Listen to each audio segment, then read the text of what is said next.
One thing is a sure bet in 2020, and that is that influencers are going to become increasingly significant in social media strategy for major and even not so major corporations and businesses.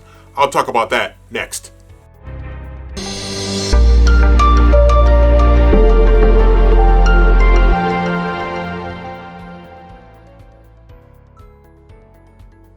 Influencer marketing is going to be extremely important in the future.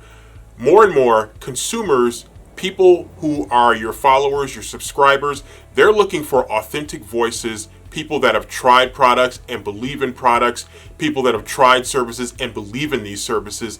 They are looking for that endorsement from someone that they feel might be paid by the organization, the business, the company, but is still an authentic, real voice of someone who has tried this product and believes in it and is willing to endorse it. Even if it's a paid endorsement to some degree, influencer marketing is going to be extremely important in the future. So look for people who are going to be good brand advocates for you.